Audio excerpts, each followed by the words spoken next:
Welcome back, everybody. We're breaking down UFC Fight Night, Santos versus Hill, and also the Ultimate Fighter finale. And I feel we have a pretty action-packed card here. Obviously, the main event between Santos and Hill should be a fun one. I know Santos hasn't really looked great lately, but I think Hill is someone who is going to bring the action, so I do think this is going to be a pretty exciting fight. And the co-mains between Vicente Luque and Jeff Neal, two guys who are willing to go in there and bang and go to war. So another very exciting fight there. But the rest of the card looks pretty solid also. Oleksiejczuk is fighting Sam Alvey, everyone's favorite fade. Terrance McKinney's making his return. We know that guy is always going to bring the action. Cachoeira, also a low-key pretty fun fighter to watch as well. Jason Witt's also on the card, so there's a good chance he's getting finished. So overall, a pretty fun card. I think we are going to see a number of finishes. Hopefully the pacing is going to be a bit better, but with that, we'll just get right into the breakdowns for UFC Fight Night. Santos versus Hill. And in the first fight of the card, we have Mayra Bueno Silva versus Stephanie Egger, and Bueno Silva is the minus 170 favorite. Egger is the plus 145 underdog, and we'll start with Bueno Silva first. So with Silva, it's got pretty good Muay Thai, I think. Very pressure heavy on the feet. Volume, not the best, but she does throw with intent. Does seem to have some power. Defensively, I think her takedown defense is quite poor. She does have a dangerous guard though, so that probably plays into it. She is someone who will look to hunt triangles and arm bars. However, she will give up position and control time doing so. And she's going up against Egger, who is a judo player. Striking, I think, is pretty slow and awkward. She will go to the grappling, though. She's got some nice judo throws. She's a solid grappler. She's very big, very physical for the division also. But taking a look at this matchup, I think it's a somewhat straightforward fight. I think that Bueno Silva is just going to be the sharper striker, a lot more technical. I think she's going to be quicker also. So I do think that if this plays out on the feet, you got to favor Bueno Silva. Egger's striking, I think, is still largely very unpolished. But I think the biggest factor really is just going to be the speed. It does look like there's like a decent windup when it comes to the punches of Egger. But I do think that Egger should have a grappling edge, especially if she's on top. Of course, she's going to have to watch out for the guard subs of Silva, but I do think that Egger's maybe a good enough grappler to stay safe, and I think if she's doing her research on Silva, she'll probably know that Silva is someone who will look to attack the arm bars and the triangles in her guard, but Egger should have the size and the physicality advantage. I think that if she is able to hit takedowns, she's probably going to be able to rack up a good amount of control time. Like we saw Montana De La Rosa, who I think is extremely weak physically speaking. She was able to get off a good amount of control time on Bueno Silva. Still lost that fight because she really wasn't doing much with the control time. But again, De La Rosa is just very weak. She kind of was using all her strength and energy just to control Bueno Silva and didn't have too much room to throw ground and pound or anything. Whereas with Egger, I think she's going to be much stronger. I think she's going to be much more aggressive on top. And I think that even if she isn't able to hit takedowns, she might be able to just get cage control time and just control against the cage and do damage there as well. And overall, I just don't think I'm really sold on Mayra Bueno Silva, especially at 135. I think she's got a path here in terms of, if she can keep the fight standing and she can outstrike Egger, she could win. She could catch her in a guard sub, but I do think that we see Egger go to the grappling here and get enough control time to win the decision here. So the pick for me is going to be Egger by decision. I just think that the size and the physicality and the grappling is going to be a big factor here for Egger. So I'm going to go with Egger to win by decision. And moving along, we have Cory McKenna versus Miranda Granger. McKenna is the minus 224 favorite. Granger's the plus 189 underdog. And we'll start with McKenna, the big favorite first. So with McKenna, she's primarily a grappler. I think the striking is still a bit of a work in progress. We have seen some slight improvements, but I do think that she's got a little ways to go. She moves well in there, but I do think that the striking is still a bit telegraphed and is maybe a little slow also. But coming off of that Reed performance, I've definitely, kind of cooled off a little bit on the wrestling ability and even the fight IQ of McKenna. I thought she would look to maybe pursue the grappling a lot more aggressively that fight. I figured she'd have a little more success there and maybe look to push it a little harder. But honestly, that was a performance that really didn't age well either, because Reed went on to just get dominated by Sam Hughes in the wrestling department. So not a particularly great look, but it does look like the UFC is giving McKenna a bit of a bounce back fight. She's given her Miranda Granger, who is coming off of a 2-year layoff almost, and has shown holes in her defensive grappling, has shown pretty poor takedown defense, has shown that she can get controlled also. And on the feet, I don't think she's particularly great or damaging either. She's shown, I guess, some proficiency at distance and in the clinch, but overall, I just don't really rate her game whatsoever. But taking a look at this matchup, I do think there's a very clear path to victory here with McKenna in terms of the wrestling and the grappling. But with Granger, a lot of the takedowns hit against her have been from trips and throws. Fighters like Yoder and Lemos were able to do that. And say what you will about Yoder, she is, I guess, someone who's kind of floated around at the UFC level.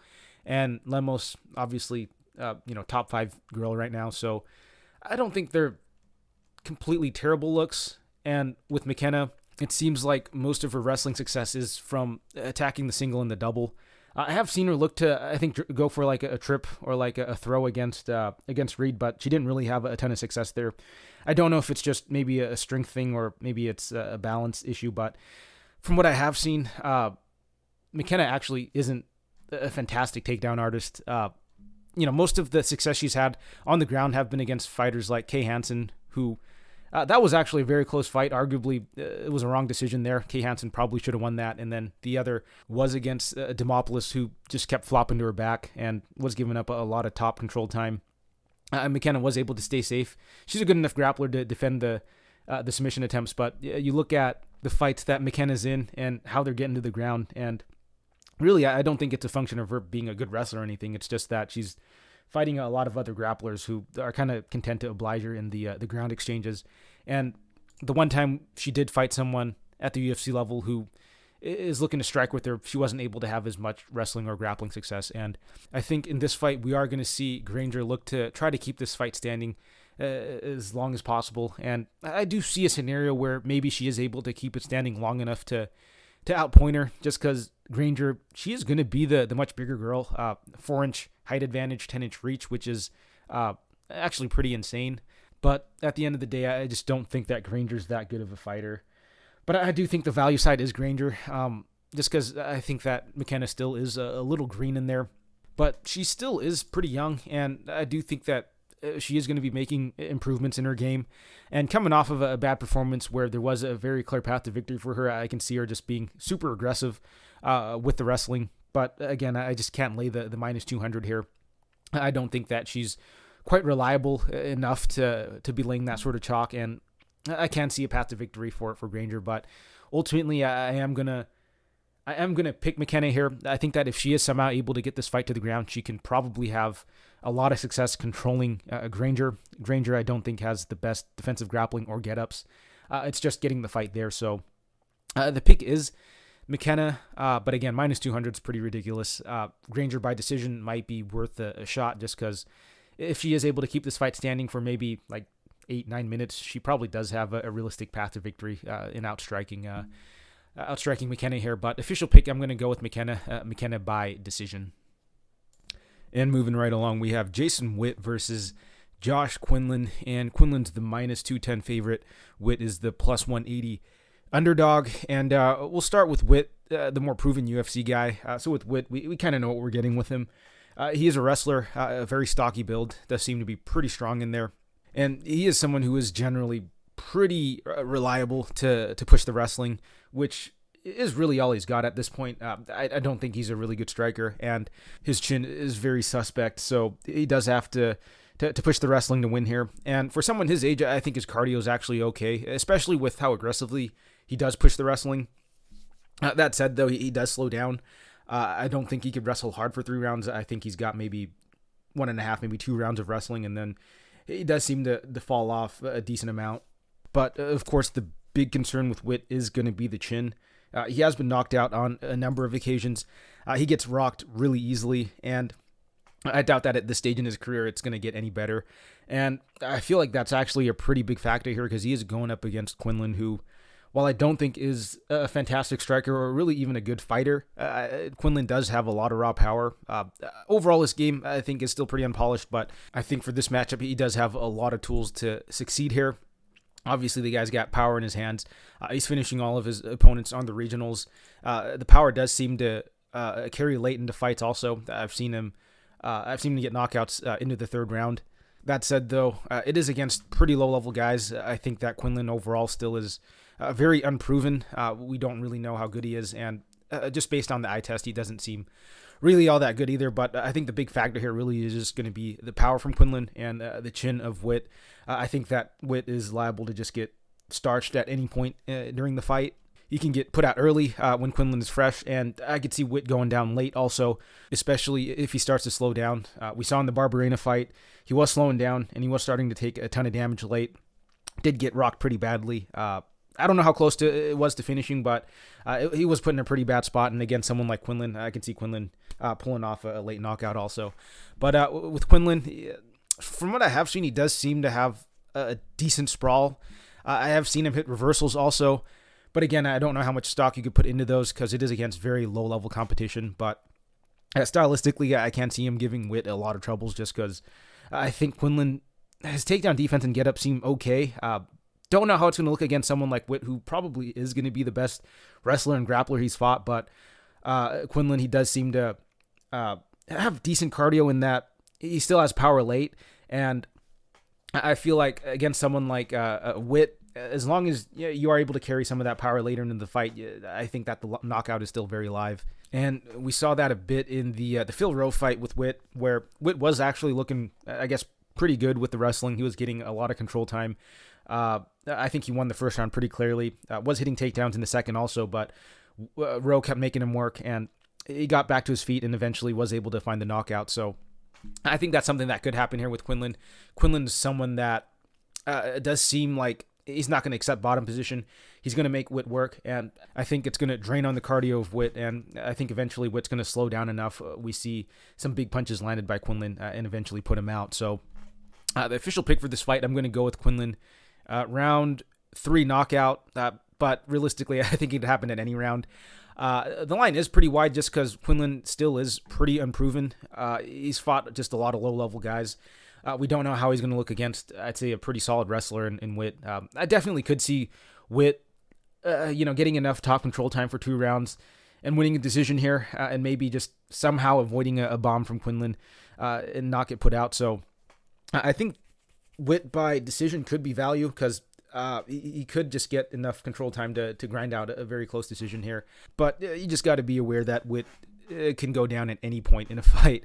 But something I quickly wanted to mention here is the guys that have been able to knock Witt out are, I think, pretty sharp strikers, guys with good straight punches, guys who are pretty long also. Phil Rowe and Semmelsberger come to mind, and then Sato, who is pretty quick. And that was also Witt's, I think, UFC debut on short notice. So I think these guys are a much different sort of striker than someone like Quinlan, who is more of a big looping punches sort of guy, a bit more power-based in his approach. But that said, the chin of Witt, I think, is weak enough that even if he is somehow blocking these shots, I think something could go around the guard and still rock him pretty badly. So I'm going to go with Quinlan here by round 3 knockout, but I do think that there might be some value in Witt by decision. But official pick for me is going to be Quinlan by round 3 knockout.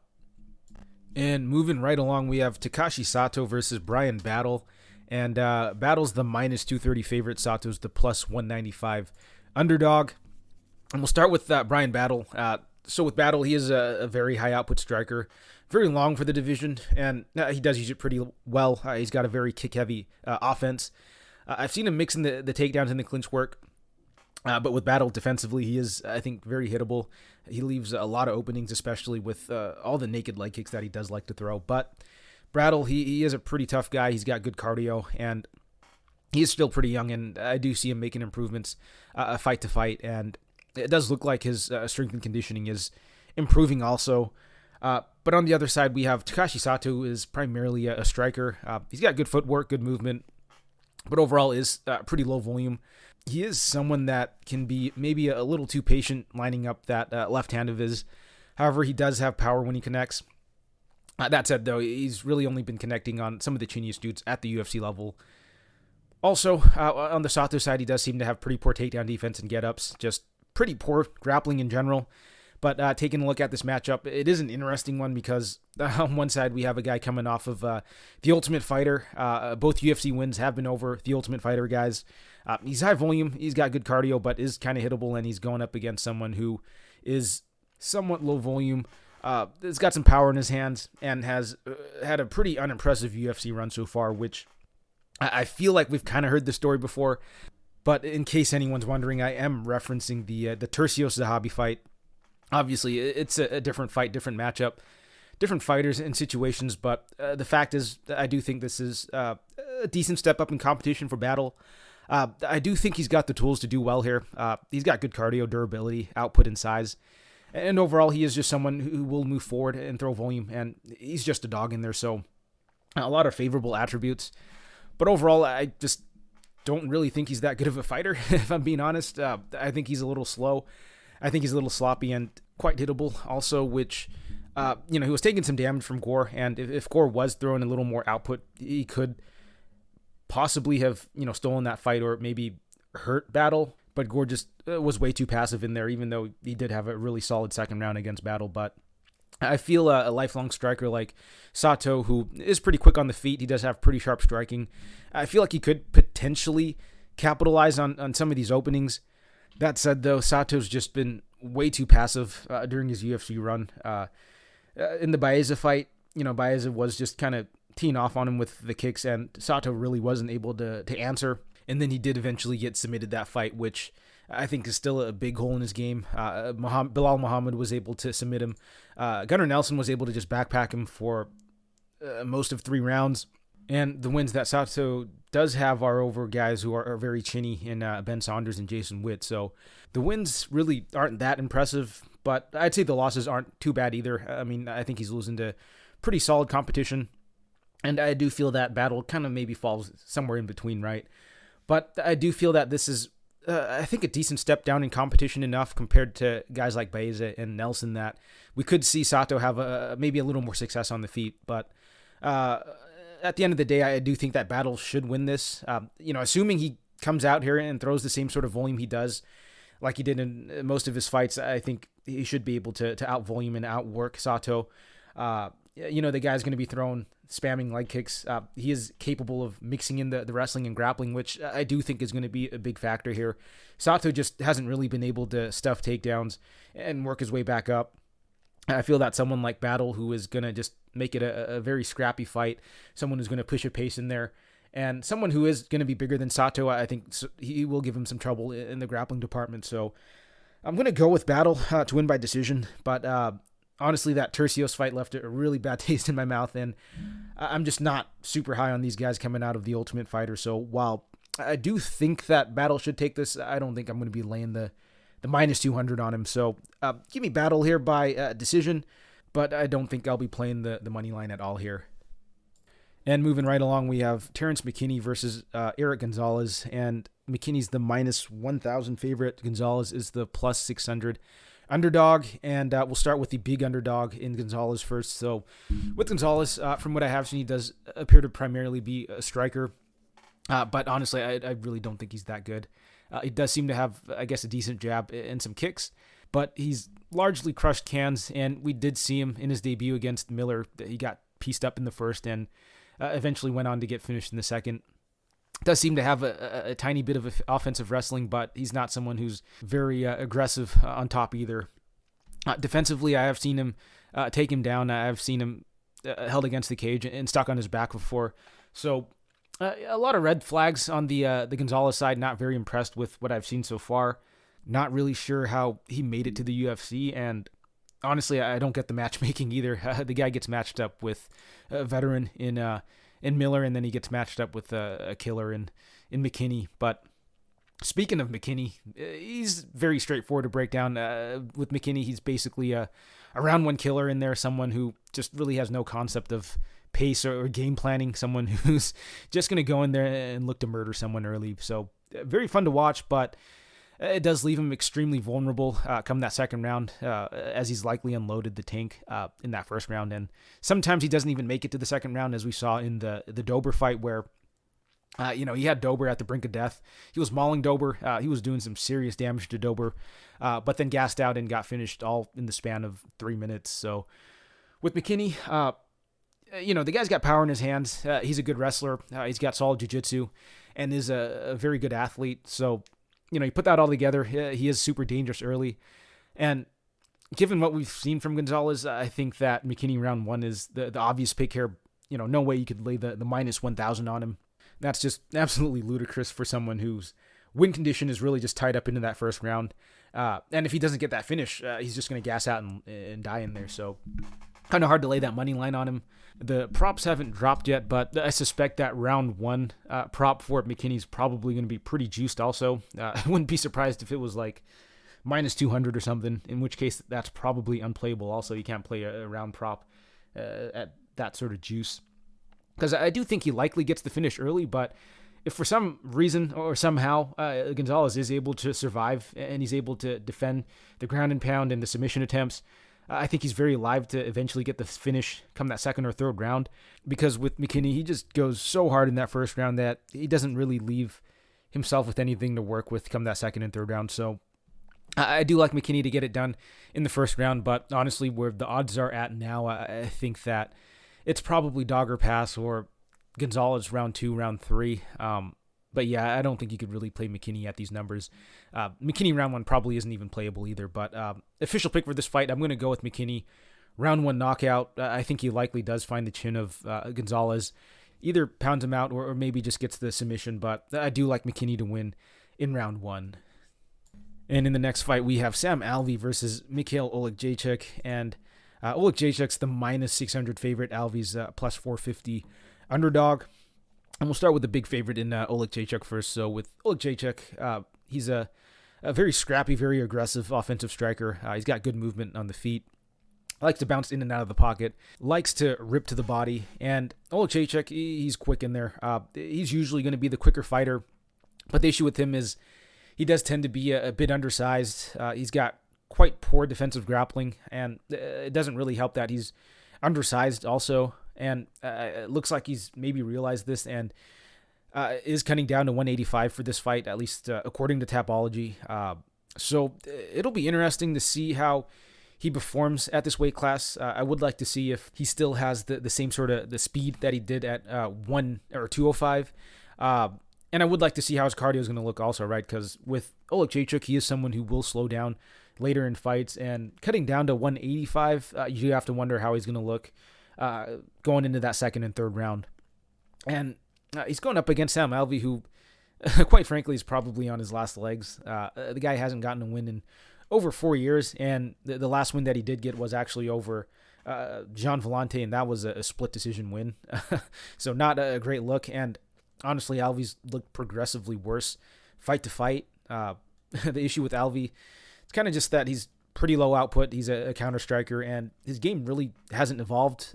He's just going in there doing the same thing every single fight.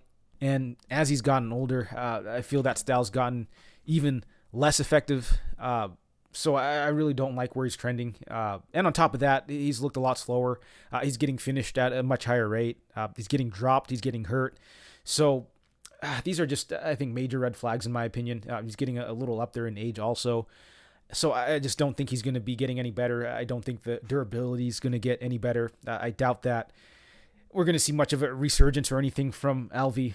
If anything, I think that he's maybe a fight or two away from retirement here. So obviously the bookies probably feel the same way here.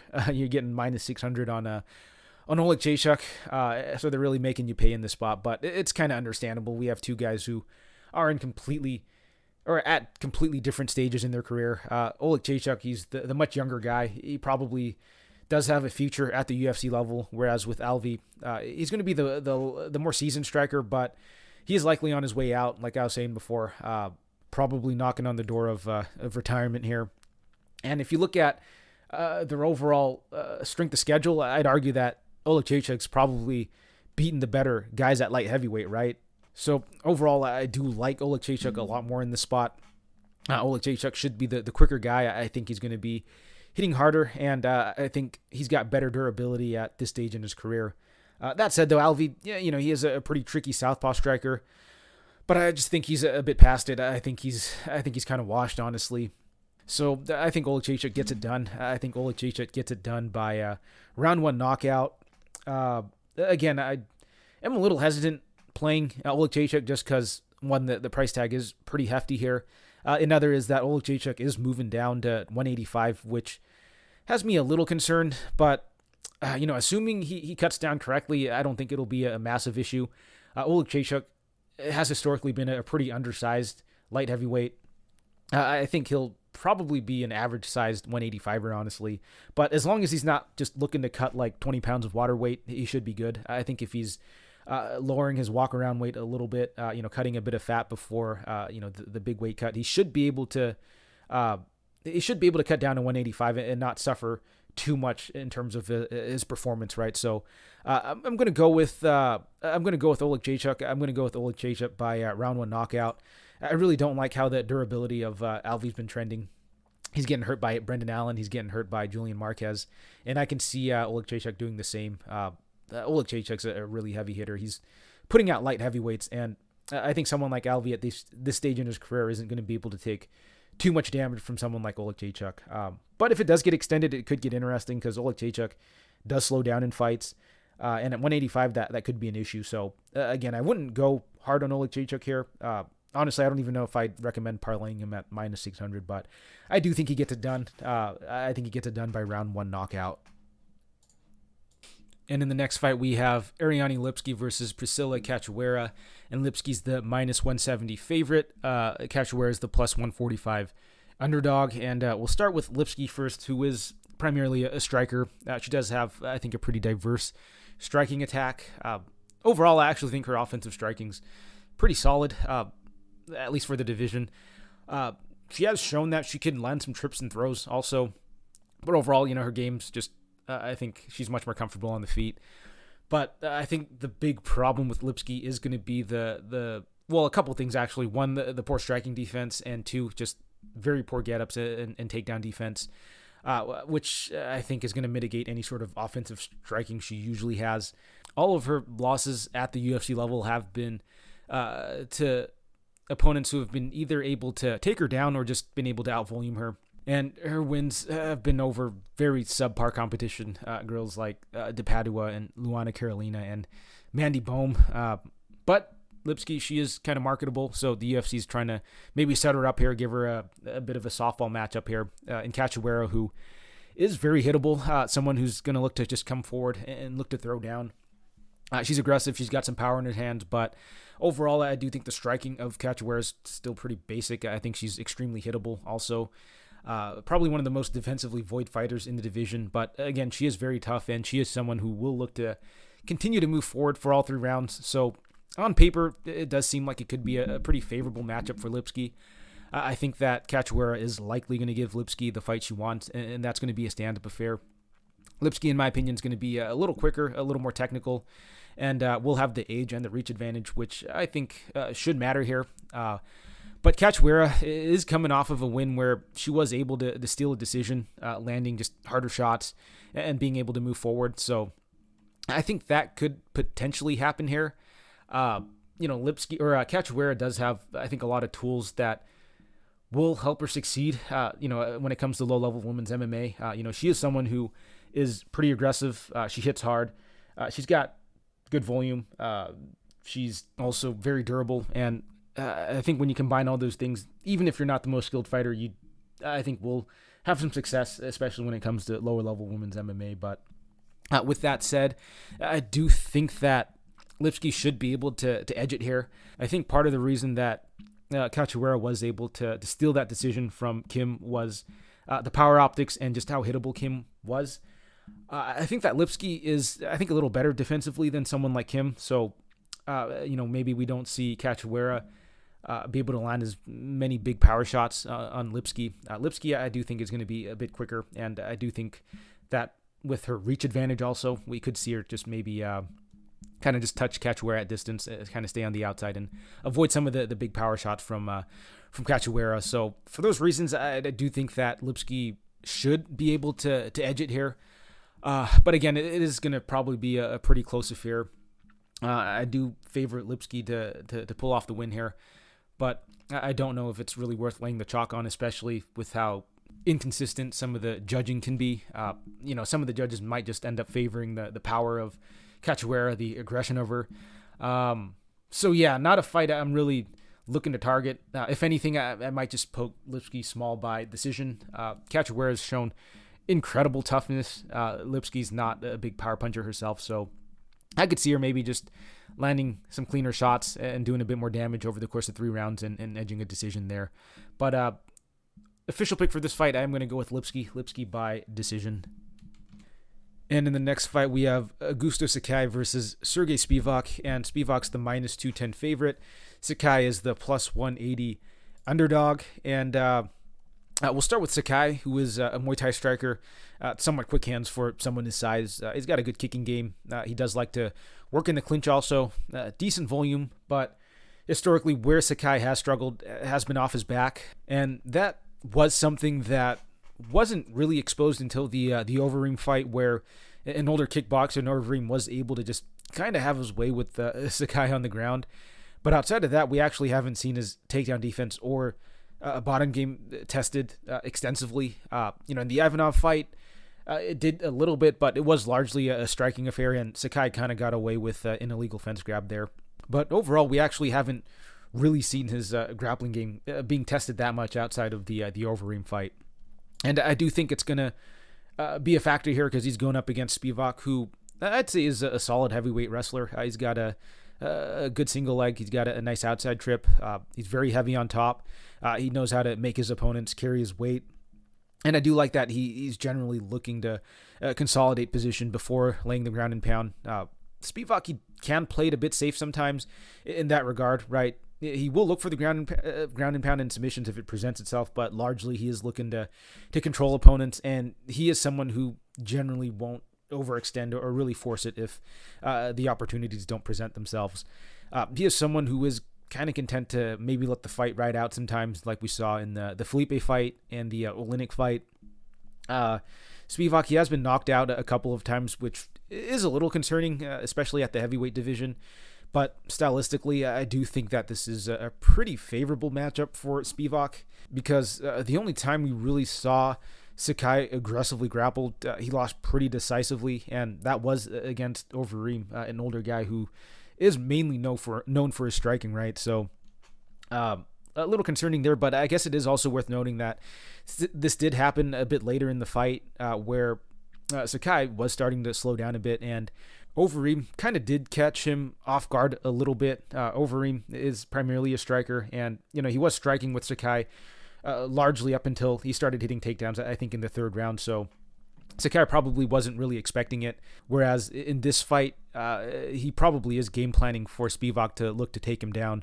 And also with someone like Overeem, when you have competent striking, it is easier to set up the wrestling, whereas with someone like Spivak, who's not as good on the feet, it's probably going to be harder for him to hit those takedowns, especially if he's being, I guess, desperate with it and they're being a little telegraphed. But overall, I do still think I favor Spivak here. I think that he's just got better cardio also. I think that if he does look to aggressively push the wrestling, I think he'll eventually get this fight to the ground. And I think he should be able to get top control time and maybe be able to get a later finish also, depending on how much Sakai slows down. But one thing I do want to say, though, on the Spivak side is he does seem to be content to strike a bit sometimes. I'm looking at the Felipe fight where I think for the first 2 rounds he was content to just stand and strike with Felipe, and then didn't really go to the wrestling and the grappling until the 3rd round. In a fight that honestly could have potentially gone Felipe's way, I felt those first 2 rounds were actually really, really close. So he was a little fortunate there. But maybe it was because Spivak didn't really respect the hands of Felipe in that fight, and he was content to maybe strike with him a bit. But I do think in this fight, he's going to have to attack the wrestling early here. Really look to, I guess, drain the cardio of Sakai, because I really don't think that Spivak is going to be able to hang on the feet with someone like Sakai. I could be wrong, though. Spivak is pretty young, could be making improvements, but I do think that the path of least resistance here is probably to shoot the takedowns and really make this a grindy sort of fight against Sakai. So I'm going to go with Spivak here. I think Spivak is going to look to push the wrestling aggressively. I think he can get it done by decision. I think he can get a late stoppage also, especially if Sakai really starts to slow down. But official pick for this fight, I'm going to go with Spivak. I'll go with Spivak by round 3, TKO. And in the first fight of the Ultimate Fighter finale, we have Juliana Miller versus Brogan Walker, and Miller's the minus 130 favorite. Walker is the plus 110 underdog. And we'll start with the slight favorite in Miller first, who has still only got 3 pro fights under her belt, so still very green, very unpolished. But with Miller, she is someone who's very aggressive on the feet, someone who does like to move forward and throw volume. Very wild, though. She's someone who kind of just lunges into her punches, very hittable. But she is very aggressive, and she's not afraid to get hit. But of course, her strength is actually going to be in her grappling. Her wrestling's not great, but if she is able to get on top of you, she's very aggressive there. Very nasty ground and pound. She will hunt the submission. Can get a little over aggressive with the submission attempts, in that sometimes she'll end up losing position. But Miller, she is someone who's again very aggressive in there and is constantly working, and she does seem to have pretty solid cardio also. She does seem to be able to carry that sort of pace and pressure into the third round. And with Walker, I'd say she's definitely the more seasoned fighter between the two. She's had a number of Invicta fights prior to the Ultimate Fighter against some decent fighters too, right? Fighters that have made it to the UFC, like Blanchfield and Maverick, and some other regional vets like Gonzalez also. So Walker, while she hasn't fought at the UFC level, she has, I think, gone up against UFC level competition. With Walker, she's got decent hands. She's kind of quick. She's got good volume, decent clinch work, but she is, I think, somewhat hittable herself. And on the mat, she does seem to struggle off her back. But with Walker, I feel that she's kind of getting close to her ceiling. I don't know if she's making a ton of improvements. I'm watching her fights on Invicta, and I'm watching her fights on The Ultimate Fighter, and I feel like we're largely seeing a complete fighter at this point. I don't know if there's too much room for improvement here. But taking a look at the matchup between the two, I definitely think that Walker is going to be the better striker in there, the more technical fighter.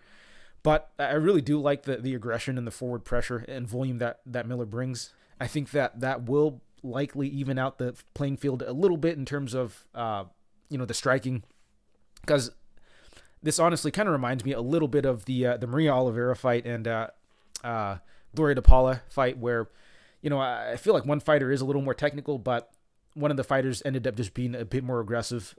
She was throwing a lot more, moving forward, and even though she wasn't landing a ton, I think it looked better to the judges, right? If you're throwing a lot more and you're being aggressive in there, which Miller definitely will be. Miller, she's going to get hit, but she is also going to land some punches of her own.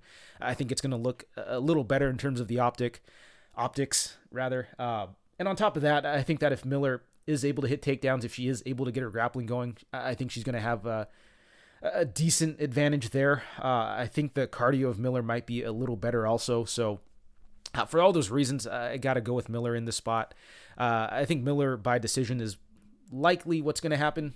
She may be able to pull off a submission, but it does look like Walker's got decent submission defense. She was able to survive the grappling exchanges of Blanchfield. She did give up a ton of control time, but she didn't get finished in that fight, and I can see that happening here. I think that it'll be a pretty competitive fight on the feet, but I do think that what will set Miller apart is going to be the potential grappling upside, and also the fact that I think she's going to be the one that's moving forward and being way more aggressive in there. So I'm going to go with Miller in this spot.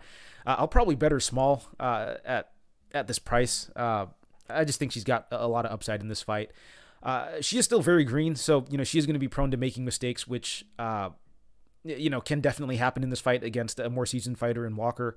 So I wouldn't go too big on her, but I do think that Miller can definitely win on the aggression optics and just have the grappling upside also. So give me Miller here. Give me Miller by decision. And in the second half of our Ultimate Fighter finale, we have Zach Pauga versus Mohammed Usman. And Pauga's the minus 235 favorite. Usman's the plus 200 underdog. And we'll start with the favorite in Pauga first. So with Pauga, he does seem like a decently well-rounded fighter, all things considered. He does have a win over Marcus Perez on the regionals. I know Perez isn't exactly the best fighter, but Pauga was 4-0 at the time. And given that step up in competition, I think he performed pretty well, and he did ultimately get the W there. But with Pauga, he is someone who does move pretty well and is quick for his size. He's a decent boxer, decent takedown defense, decent cardio and output. That said, though, Pauga is going to be pretty undersized. He has largely fought at light heavyweight, where I don't even think he was a massive light heavyweight, if I'm being honest. So going into this fight, he is going to be giving up a ton of size, a ton of power also. But again, with Pauga, he does seem to have pretty good cardio in output and pace. He's shown pretty slick boxing, pretty quick in there also. So he's got all that going for him, but he's going up against Mohammed Usman, who is the brother of Kamaru, obviously. And, of course, he's definitely not as good as Kamaru, but he does do things similar to Kamaru in there. Like, it does seem like Kamaru's rubbing off on him a little bit. But as far as what Mohammed does well, he definitely has shown some improvement in his striking in his recent fights. He's doing a better job of fighting behind the jab. He's sticking to the body. He's looking to throw that overhand. Very simple stuff on the feet, but, he does use his tools well. He is a pretty big guy in there, very muscular, and I think he's kind of adapted that style to really fit the kind of athlete that he is, because with Mohammed, while he is a very big, strong guy, he has pretty horrendous cardio, so he's not able to really push the same sort of wrestling and grappling pace that his brother's able to. So he's going to have to pace himself a lot better in there.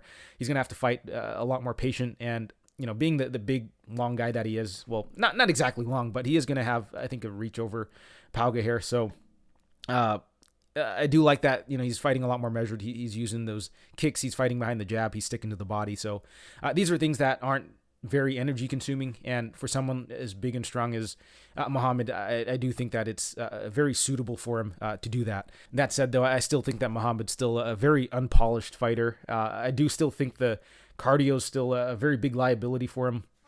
He's fought some pretty low level guys that haven't really been able to expose it, but I do think that if an opponent is able to push a pace on him, he will eventually wilt and slow down enough in there to leave a lot of openings. But taking a look at this matchup, I definitely think that Pauga's the more well-rounded fighter, the more skilled fighter in general. But of course, the big issue is that I think that Usman's going to have a pretty significant size advantage over Pauga. Pauga, he's going to have to find his way around the jab of Usman. And if Usman is able to get on top of him, I don't know how Pauga's going to look. That said, though, I think the pick still is Pauga. Just for a few reasons, right? I think that Pauga, again, is the more well-rounded fighter. Yeah, he's a little bit quicker. He's got better cardio. I think that if he's able to really make Usman work in there, I think we see Usman slow down enough that we see Pauga maybe edge the last two rounds. But the size is really what's scaring me off here, especially at where he's priced now, at like minus 235, minus 250. For Pauga to really pay off that price tag, he's going to have to, I think, comfortably outstrike Usman for 2 out of the 3 rounds, which I think is possible, but I just don't know how likely that is. I know that Usman's kind of a meme-level fighter, but he has actually shown some improvements in his game. He has shown, I think, better, discipline in there. And at the end of the day, he is going to be the much bigger guy, the much more physical guy. So I don't know if Pauga is going to be able to get much grappling going. He's going to have to kind of just dance around Usman and just outpoint him, which, again, can happen. But I can also see Usman just kind of fighting behind the jab, fighting at distance, and seeing Pauga really struggle with it. I could see Usman just land something big on the feet, land a big overhand, maybe rock Pauga. And if that happens, I think that's likely the round for him. maybe Usman's able to close out a round with a takedown or just stall against the cage for a little bit and rack up some control time that way. And at the end of the day, I just think this is a very low-level heavyweight bout. So I don't think you could really lay minus 235 on a guy who's making his UFC debut against a much bigger fighter in Usman, who, despite the cardio concerns, is still, I think, a pretty insane athlete in there. So the pick is Pauga by decision, but I think that in terms of a bet, it's probably Usman. But an official pick, I guess I'll just go with Pauga by decision, but not extremely confident. And in terms of a bet, I might end up putting a small bet on Usman. And that'll take us right into the co-main event, about between Vicente Luque and Jeff Neal. Luque's the minus 175 favorite. Neal is the plus 150 underdog. And this is definitely the fight I'm actually looking forward to the most on the card. Luque, one of my favorite fighters in the division. Honestly, I just really like these all-action Brazilian fighters who do throw caution to the wind and generally put on these very exciting fights. Luque is one of these guys. But with Luque, he does have a lot of power in his hands. He's very dangerous overall, right? The guy's got a very nice left hook. He's got pretty quick hands in general. He's very technical on the feet. Is somewhat hittable, but he has shown really good durability. He's not afraid to get into a war with opponents and kind of just test his chin with them. And in addition to that, Luque does have a pretty slick submission game also. So if this fight does hit the ground, he still is pretty dangerous there. Although with Luque, I do think he's more of an opportunistic submission grappler as opposed to someone who is out there aggressively hunting for submissions. By and large, Luque is someone who does prefer to strike and look to knock opponents out. And on the other side, we have Jeff Neal, who's a very dangerous big hitter himself, right? Neal, someone who's very pressure heavy in his approach, and is also someone who's not afraid to get into a brawl, because Neal, he does have a lot of power, and he does have a pretty good chin also, so he's not afraid to trade with him. But with Neal, he's got pretty good offensive boxing, does have a nice sneaky head kick that he likes to go to. Very dangerous offensively, but I do feel his game overall still is a bit one-dimensional. Neal does his best when he has an opponent in front of him that is willing to trade with him. But I feel with Neal, he is someone who can still get finessed, and I don't think he's really fought a strong grappler yet to really test him. Outside of maybe Neil Magny, but I really don't think Magny's like a fantastic wrestler or grappler or anything. He's just someone who could mix it all together. But for this fight, I do think Neal's got a very willing dance partner in Luque, who is likely going to stand in front of him and trade, which does make this fight pretty dicey for Luque, in my opinion. Luque is someone who is willing to go into the fire and go to war with opponents, and I just feel that with someone like Neal, that's a very dangerous proposition. I think that Luque still is going to be the more technical guy, maybe a little quicker also, but I do think that he's going to be playing with fire a little bit in this fight if he is looking to strike with Neal. And against Neal, who is a southpaw, I think that Luque could have some troubles landing that left hook, but overall on the feet, I do still favor Luque by a thin margin just because, again, I do think he's a little quicker. I think he's a little more technical, and chin for chin, I do still think that Luque's got a better chin than Neal. Luque's never been knocked out. He has been hurt, but has shown pretty good recoverability, whereas with Neal, we've actually seen him knocked out before. So durability for durability, I still got to go with Luque. And that's not to say Neal won't knock Luque out, but pre-fight, I do still have to lean the Luque side. On top of that, Luque's the more well-rounded fighter. He does have that grappling in his back pocket, whereas with Neal, he is primarily a striker and a knockout artist. So I think that if things get hairy for Luque, he does have that safety valve a bit, right? He can kind of just recover a bit on his back if he needs to. And if he has Neal hurt, he could always just jump on a submission too. So for those reasons, I do think that Luque should be the rightful favorite here, but I just don't know if I could really get to the money line given the fact that Luque, he is going to give Neal the fight he wants, and Neal is a very dangerous striker. I think that he definitely could clip Luque, maybe hand him his first knockout loss, but ultimately I do still have to go with Luque here. I just think he's the more dynamic fighter overall, and if I'm being honest, I think Neal hasn't looked all that great since coming back from his injury or health scare rather, when he had I think failed kidney or something. Hasn't really looked all that good. Didn't look good against Magny, didn't look good against Ponzinibbio. That was a very, very close fight against a Ponzinibbio who I think is on a pretty noticeable decline. And I think that Luque, while he has started to show some potential cracks in his chin lately, I think that he still is a very dangerous striker himself. And while I did say that Luque is going to give Neil the fight he wants, I think that Neil's also going to give Luque the fight he wants, and that's going to be a war. And I do think that Neil could get clipped and dropped himself, so I think I got to go with Luque here. I think he's got a few more paths to victory. He's the more well-rounded fighter. So I'm going to go with Luque. I'm going to go with Luque by round 3 knockout. I think that Neil, he is someone who does slow down actually and does have a few round 3 finishes on his record, or round 3 finish losses on his record. And Luque is someone who does seem to be able to carry some of that power late. He has gotten late finishes. He is still very aggressive come that 3rd round, whereas with Neil, his cardio really hasn't looked all that great since coming back. He's honestly just looked kind of lethargic in there. Started off real slow against Magny, or real slow against Ponzinibbio, my bad. And then against Magny, he definitely was slowing down also. So I do feel a 3rd round finish for Luque is pretty live. So official pick, I'm going to go with Luque to win in round 3. And in the main event, we have Thiago Santos versus Jamal Hill. And Hill's the minus 255 favorite. Santos is the plus 215 underdog. And we'll start with Santos first, the veteran, the underdog. So with Santos, he is a very explosive striker, big power in his hands, but of course can be a little low volume, especially of late.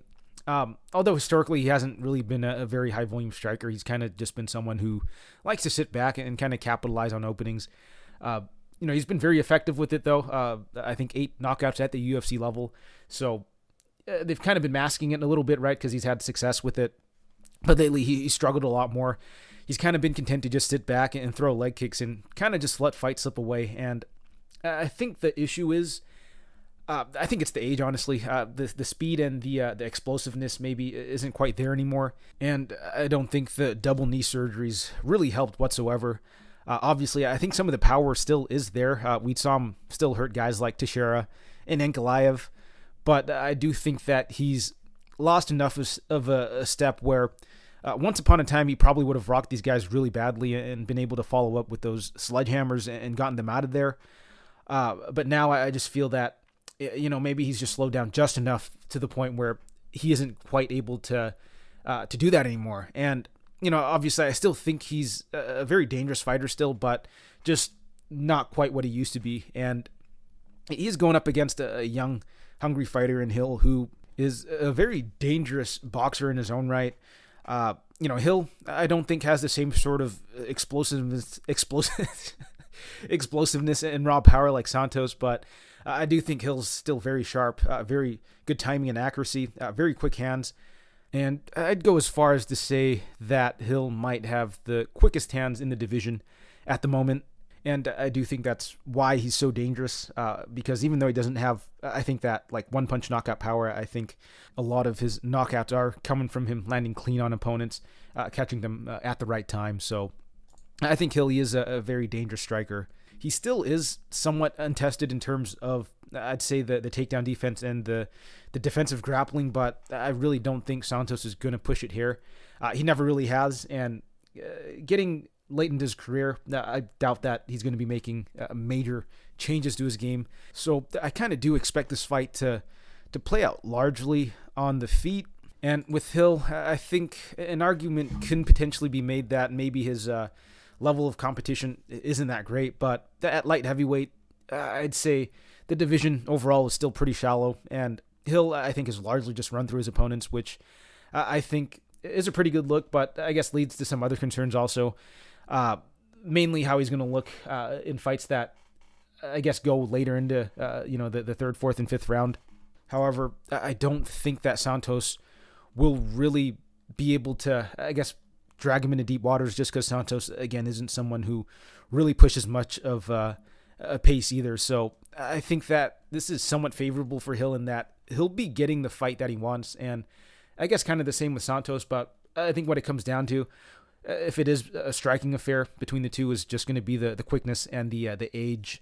But I think the biggest factor really is going to be the speed here. I think that Hill is likely going to be able to beat Santos to the punch. If you take a look at some of Santos's last few opponents, Teixeira, Rakic, Walker, Ankalaev. These guys, all solid fighters, all solid strikers in their own right, but they're kind of just big, muscly dudes who I think are kind of just average in terms of speed, whereas with Hill, I definitely think is one of the quicker fighters in the division. Of course, this is all speculative, right? It's kind of hard to really gauge how quick each guy is, but my feel for it is I think Hill's just going to be the quicker guy in there. And on top of that, he's going to be the younger guy. His durability is probably better at this point also. So I think a lot of the measurables and stuff kind of favor Hill. Obviously, you got to give the experience advantage to Santos, but I don't know how much of a factor that's going to play into here. Hill, we saw, is still a little green in that we saw in the Paul Craig fight, he kind of made a mistake of going into the guard of Craig. But I just don't know how many mistakes, or how many, I guess, green mistakes he'll make against Santos, who really isn't going to be pushing a massive pace in there. He's not really going to force the issue with Hill. He's kind of just going to look for openings, and maybe he can catch Hill, but I just think that where both guys are at their career, I kind of favor Hill to be able to land cleaner and sooner, as opposed to Santos landing something big. So the official pick for this fight, I am going to go with Jamal Hill. Jamal Hill by round 2 knockout. I think there might be a little bit of a feeling out process in that first round, but I feel like once he gets the timing down, makes his reads, I think he's going to be able to find the chin of Santos and put him out.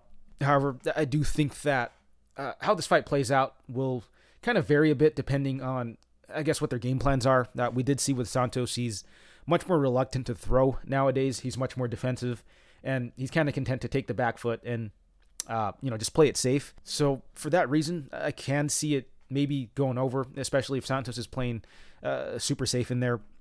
But Hill, on the other hand, has shown he's willing to get into a firefight sometimes. And I do think that Hill, I think he's still young enough to the point where we could see him be maybe a little reckless and not played as safe as some of the other opponents that Santos has gone up against, guys like Ankalaev, who is very defensively sound and can be content to play it safe sometimes.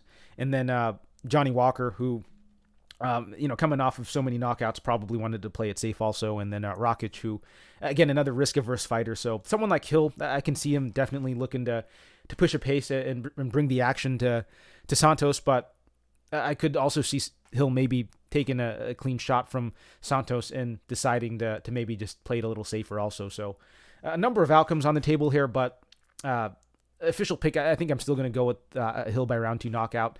I think that if I'm right about the speed, we could just see Hill really start to pour it on Santos, I'd say late into the first round, second round. So official pick for this fight, I am going to go with Hill by second round knockout.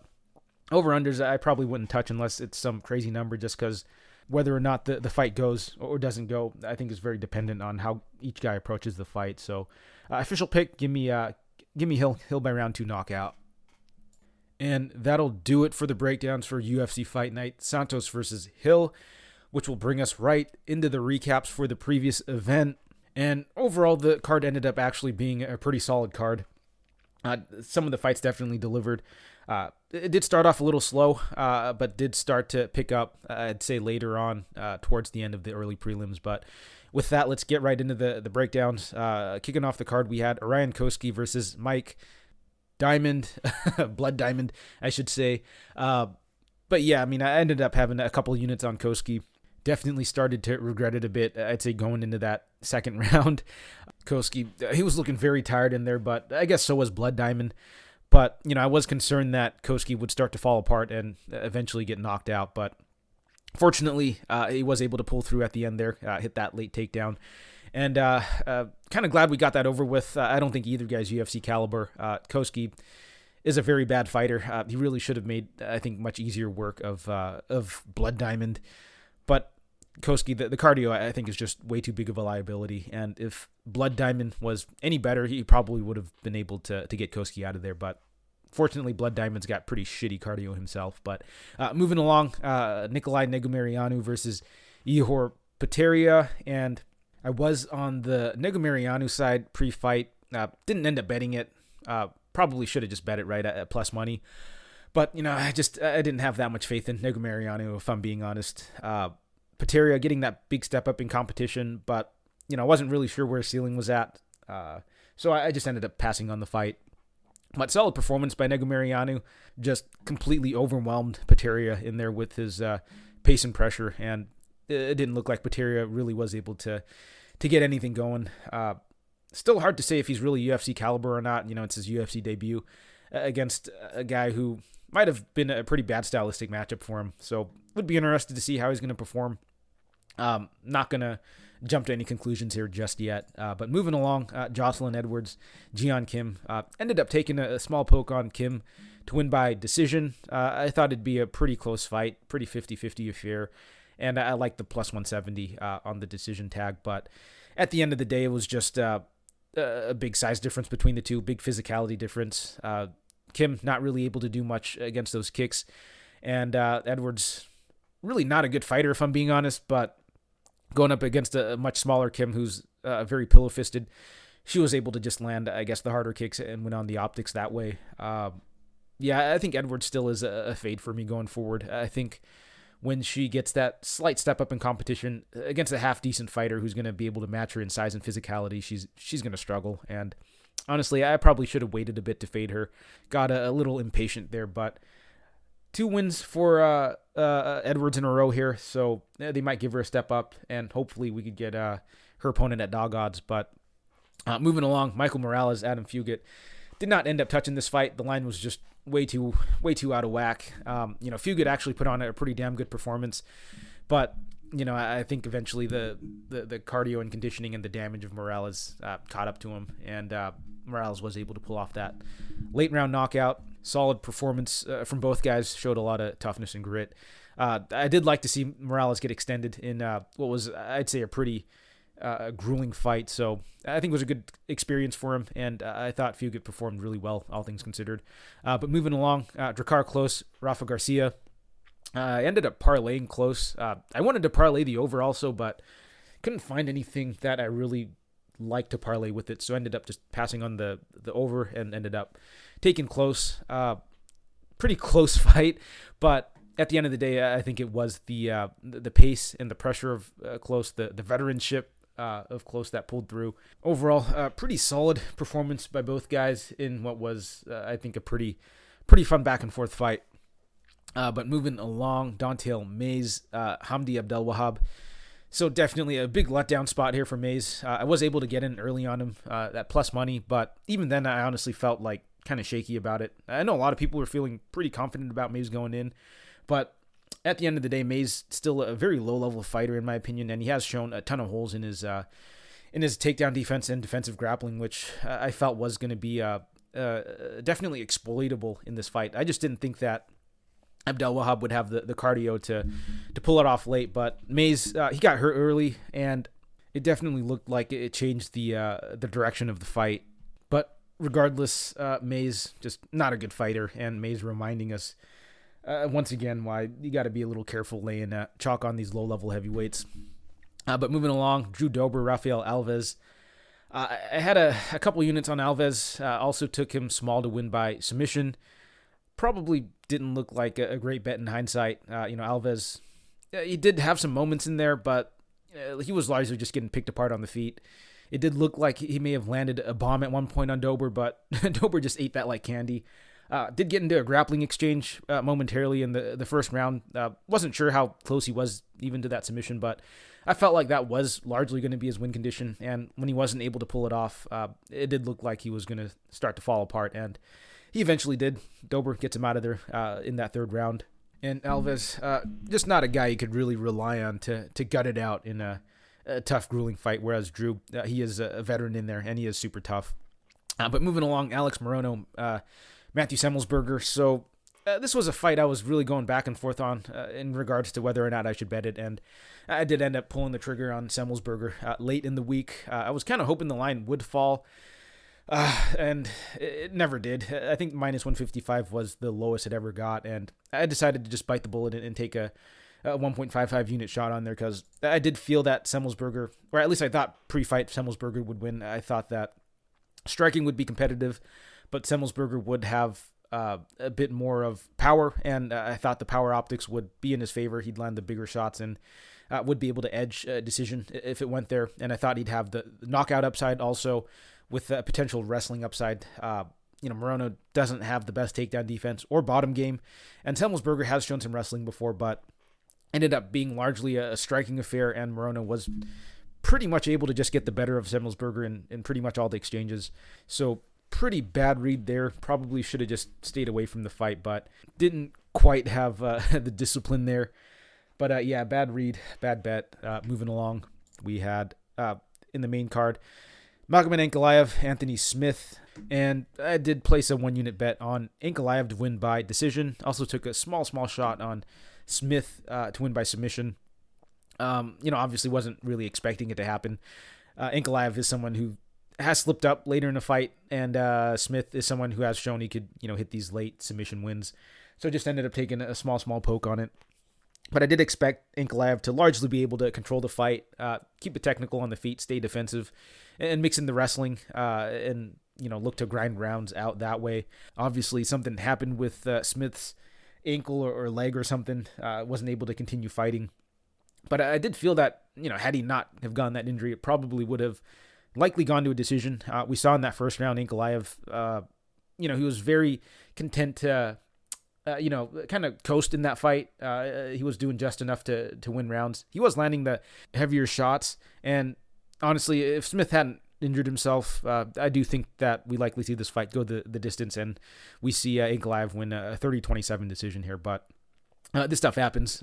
So we move along. Alexandre Pantoja, Alex Perez, a very exciting fight for as long as it lasted. Pantoja, definitely one of the more exciting fighters in the division, one of my favorite fighters to watch. And we saw exactly why here. It started off just exchanging in the pocket and then just jumped on the back of Perez, hunted that submission early, was able to get him out of there. Didn't end up playing the money line, but I did play the submission prop small for Pantoja. Pantoja, he is a very dangerous submission artist. He is someone who will actively hunt the submission. He is someone who's willing to trade with you in the pocket also. So I felt like there was going to be a lot of opportunities for him to potentially find the sub here. Very fun fighter to watch. Hopefully he doesn't have to sit out too long before he gets his title shot. But moving along, Derek Lewis, Sergey Pavlovich. I did end up having a bet on Pavlovich. Got him early actually at plus money, which very good there. Honestly, was a bit surprised with how aggressive Pavlovich started. Did not expect him to just decide to bum rush Lewis early and trade with him in the pocket. Looked like he might have gotten clipped also. We did see some blood on his head there. But the stoppage, I think, might have been a little early. I did have a bet on this fight, so obviously I'm probably going to be a bit biased. But I do feel that Lewis, he did eat a number of unanswered shots. And, I feel if the ref hadn't pulled Pavlovich off or called it off, he would have eaten a few more, and who knows what would have happened afterwards. But also you do have to consider Lewis, the way he fell and toppled over just is not a great look. Regardless, still pretty glad to have cashed there. But moving along, Brandon Moreno, Cachoeira, France. So I had Moreno parlayed, and I also had the over 1.5 parlayed as well. Moreno looking pretty good early. It did look like Cachoeira France was starting to pick it up in that second and third round. I think I might have scored the second round for Moreno as well, but it was a very close round, and it definitely seemed like the tides might have started to shift in Cachoeira France's favor, but who knows what would have happened afterwards. But, fortunately for Moreno, he was able to land that nasty liver kick and put him out that way. Would have been a little interested to see how the rest of the fight would have played out, seeing as how the momentum was starting to shift a bit, see what kind of adjustments Moreno would have made potentially. But I'll take it as it is, right? I'm not going to complain about a win there. So was able to cash on the Moreno side and the over here. And then lastly, we had the main event between Pena and Nunes. And I did end up having a decent amount of exposure to this fight. I had the over 1.5 parlayed in this fight. I played the over 2.5. And then I also took a small shot on Nunes by decision. So this fight, honestly, was what really saved me from a betting perspective. And honestly, it's just good to see a fight play out the way you expect it to. Because a lot of the time, we have an idea of how a fight plays out. And, sometimes it's close. Sometimes it's not really close at all. Sometimes there's some random things that happen. But once in a while, we get these fights where you just call it 2T almost, right? Obviously, I didn't expect all the knockdowns to have happened. But I did expect Nunes to go in there and just fight a very composed game plan. She is an all-around better fighter than Pena. She's the better athlete, the more physical fighter also. What it really came down to was just the cardio in the first fight. And, if Nunes doesn't just have an all-time gas job in that first fight, I think we see a much more dominant performance. And that's exactly what we saw here. We saw her hurt Pena on a number of occasions and not rush the finish. She was smart with her cardio and her pacing.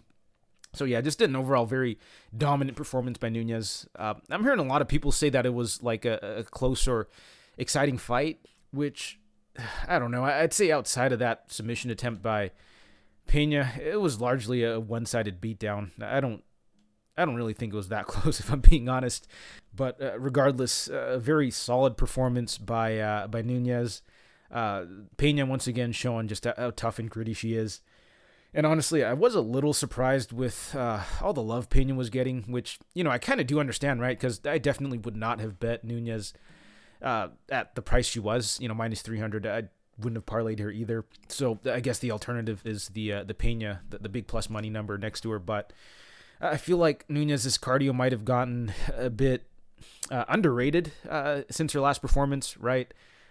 Not to say Pena does have, or not to say Nunes has good cardio or anything. She has shown pretty spotty cardio before, but that one performance against Pena was, I think, an all-time gas job. That was something that we haven't really seen before. Nunes, she doesn't have the best cardio in there, but we have seen her go the distance before against other good fighters also, right? So, one bad performance by Nunes and everyone's talking about her like she's Orion Koski or something.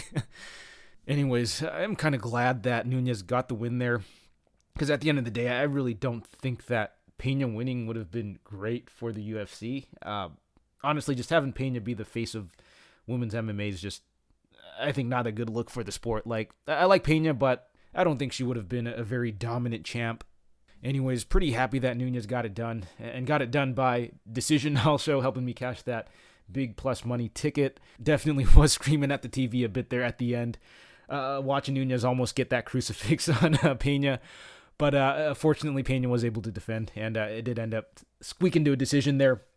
But yeah, very dominant decision by Nunes. Pretty solid card overall, and we have a pretty fun card coming up also between Hill and Santos.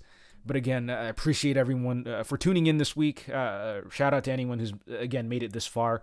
I know there's a very small handful of you guys who stick it out till the end, so shout out to you guys. And best of luck with your bets next week. And I'll catch you guys next week for Vera versus Cruz, which I may actually be able to attend live. So we'll see there. But best of luck, and I'll catch you guys next week.